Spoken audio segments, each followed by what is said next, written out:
Apie Šventą Jurgį Jurgines etnologas profesorius Libertas Klimka. Jį kalbino žurnalistas Vytautas Markevičius. Profesoriau, pirmiausia, trumpai priminkite Švento Jurgio istoriją. Šventas Jurgis tai legenda. 3 amžiuje gyvenęs karys, jis buvo labai uolus krikščionybės pasekėjas ir todėl buvo patekęs į valdžios nemalonę, netgi uždarytas į kalėjimą, kankintas ir nukirzdintas, neatsisakęs savo įsitikinimų. Ankstyvaisiais viduramžiais Šventas Jurgis buvo prisimintas ir tapo riterių globėju. Riterių globėjas tai žinoma labai plati savoka, nes riteriai atėjo į Lietuvą neždami krikštą dėja su ugnimi ir kardu. Ir turbūt tas susidūrimas lietuvių su kryžiuočiais, o kartu su Šventu Jurgiu pirmas buvo skausmingas. Betgi kryžiuočiai buvo ne tik kariai, bet ir galvojantys žmonės. Turime labai įdomų faktą iš kalendoriaus istorijos. Kaip žinia, ant jūros kranto, ant Birutės kalno kažkada buvo astronominių stebėjimų įrenginys. Ir tas įrenginys 15 šimtmečio pradžioje buvo orientuotas į Saulės laidos kryptį, betgi kurią datą. Pirmoji ta data, kuri ten užfiksuota, yra Jurginių data, balandžio 23.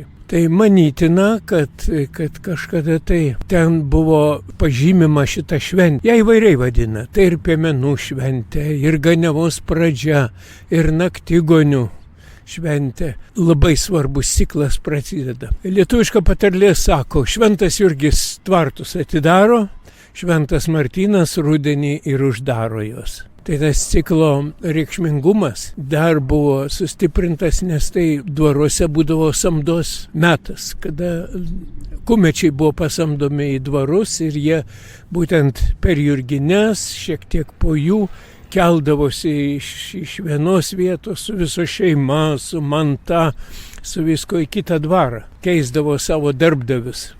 Kitaip sakant, tai čia labai tokia įsirėžusi data yra. Na, bet svarbiausia, kaip rašo ir Dionizas Poška, ir Simonas Daukantas, ir Valančius prideda, kad tai buvo žalumos šventė. Kad pažaliuoja jau pievos, pirmieji žiedai skleidžiasi ir baigėsi bado dienos, nes galvijus galima išginti jau į šviežią žolytę. Profesoriau, o kodėl Šventas Jurgis toks populiarus Lietuvoje, juk jis laikomas vos ne antruoju šventuoju po Švento Kazimiero? Tai štai aš priminiau, kad kryžiuočiai atėjo su Šventojo Jurgio vardu lūpose, kaip jų dangiškojų globėjų, bet kai rado jie Palangoje pastatytą tą stebyklą, kur žmonės susirinkdavo švęst ganiavos pradžią, tai jie sunaikinę tariamą pagonišką šventyklą, ten pastatė iš pradžios koplytėlę, o paskui ir bažnytėlę medinę. Ir atspėkit, kokiu vardu pavadino ją. Švento Jurgio vardu. Tai reiškia, kad jie subtiliai diegė tą krikščionybę. Ne tik kardu, ne tik ugnimi, taip įtvirtino krikščionybę. Ir šiandien Švento Jurgio atlaidai Palangoje yra labai vietinių gyventojų mylima šventė. Profesoriau, jūs paminėjote, kad labai stiprus ir ryškus vilko motyvas Švento Jurgio istorijoje. Kodėl vilkas? O taip, kaimo žmonės sakydavo, kad Šventas Jurgis turi savo kurtus. Tai tie kurtai yra vilkai. Ir yra daugybė tokių apeigų, kur būtent galvijai kažkaip tai stengiamasi apsaugoti nuo vilko. Pradėkime nuo ganiavos pradžios. Švento Jurgio dieną, Jurginių dieną reikia iš tvarto išginti, nors į diendaržį visus galvijus. Sakydavo, kad net jeigu Jurgis atjotų ant šėmo žirgo, kitaip tariant, būtų šalnos nubalinta žolė, vis tiek reikia išginti.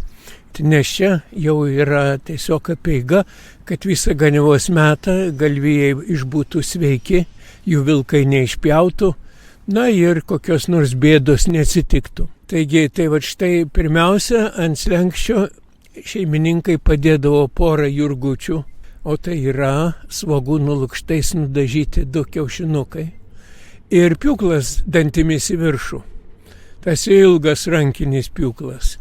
Ir tada žiūrėdavo šeimininkas, kaip galvijai eidami iš tvarto, jie labai džiaugsmingai išeina į pirmąją žalumą, peržengs tą slenkstį. Jeigu sėkmingai neužkliudys kojelę, viskas gerai. O jeigu kokia avelė barkšt ir užkliudys, viskas, reiškia, į vilkui skirta yra, nieks jos neišsaugos jau. O toliau smilkimas, šeimininkė ypatingai karvės apsmilkydavo jų snukius ir tešmenis. Ir kad gyvatė neįkastų ir kad vilkas neužpultų. O šeimininkas apeidavo bandą su spyna rankoje, paskui tą spyną užrakindavo ir padėdavo ant slenkščio. Tai tam, kad po ganiavos visa banda būtų laimingai parginta namo ir tvarte uždaryta. Profesoriau, o ko negalima buvo veikti ar daryti per jurgines? Per jurgines visas dėmesys yra skiriamas galvijams. Nuo seniausių laikų, turbūt nuo tos senosios religijos dievaičio ganiklio arba bandginio. Tai štai ko negalima, tai negalima žemės judinti. Nei arti, nei akėti, nei kuolo į žemę įkalti. Tiesiog toks draudimas, reiškia, egzistavo, kad pabrėžti tos dienos visą dėmesį gyvuliukams. Ir net, sakykime, negalima, pavyzdžiui, austi. Kodėl? Įdomus paaiškinimas. Pasirodo, kad kai mina pakojas, tai jos taip žiojasi ir žiojasi, užsidaro. Primena vilko nasrus. Ir net skėto negalima nešti kaimyniai paskolinti, nes ten kažkaip tai irgi tas dantis primena. Piemenukui negalima nieko su peiliu drožti, o ypač peilio aštrins. Vilkui dantis išaštrinsi. Tai tie draudimai tikrai yra įdomus.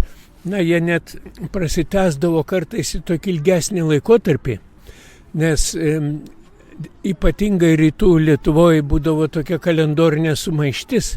Jurginės būdavo švenčiamosi pagal bažnytinį rusų kalendorių, kuris yra pagal Julijaus algoritmą sudarytas. Tai tos vadinamos tarpujurgės. 11-12 dienų tarpas nuo tikrųjų mūsų jurginių iki tų slavų bažnytinių jurginių. Tai per tą laikotarpį nieko skolinti iš namų negalima.